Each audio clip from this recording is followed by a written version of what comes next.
At 4 o'clock, we got number 14, Iowa State, who's 3-0. Traveling to Arkansas State, who's 1-1. Iowa State favored by 21 points on ESPN2. Rocco Becht, through 3 weeks, has gone 51-75, thrown for 595 yards, 6 touchdowns, 0 interceptions. Carson Hansen has had 36 carries for 136 yards, and Brett Eskildren has had 7 catches for 162 yards and a touchdown. Jalen Rayner has gone 47-65, thrown for 470 yards, 4 touchdowns, 2 interceptions. Devin Spencer's had 8 carries for 73 yards and a touchdown, and Chauncey Cobb has had 9 catches for 135 yards. Iowa State has played Arkansas State one time in 2024, and they won 52-7 at home. This one's going to be at Arkansas State, though. So Iowa State has a very favorable path. You're talking about the most favorable path to go to your conference championship. It's Iowa State. Iowa State does not play another one of the big three, right? They don't have to draw any of them. So the big three in the Big 12 is Utah, Iowa State, and Texas Tech. These are the teams that kind of have differentiated themselves through 2 or 3 weeks as looking like the best teams in the conference. Iowa State is lucky enough to not draw Utah or Texas Tech on their schedule.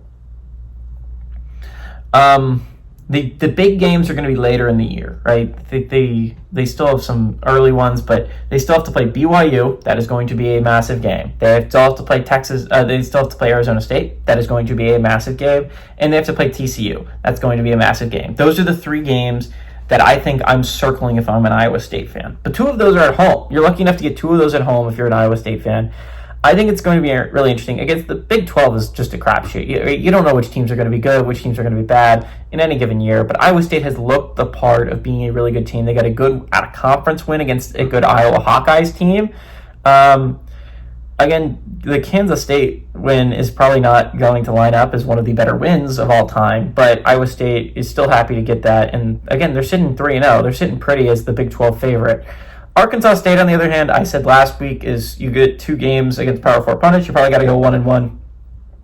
Well, Arkansas State now, as their backs against the wall, they have to win this one if you want to stay in contention for that Group of 5 playoff spot, which I think the Red Wolves do want to do. They got to find a way to beat Iowa State. At least this one's at home. But this is a top 15 football team, and the Cyclones are playing really, really well right now. Their offense has been a little bit out of sync, so you can take advantage of that if you're Arkansas State. I think this game is going to be closer than a lot of people think it is going to be. I think the Red Wolves did not play well against the Razorbacks at all. But I think they're a better team than that showing indicated. I still have yet to give up on the fact that I think they can be a team that can compete in the Sun Belt for a college football playoff spot. I think this is going to be an extremely hard ask. I think the Cyclones are going to win this one. But 21 points is a lot. I think Arkansas State can cover that. So give me the Red Wolves to cover, but the Cyclones to win outright.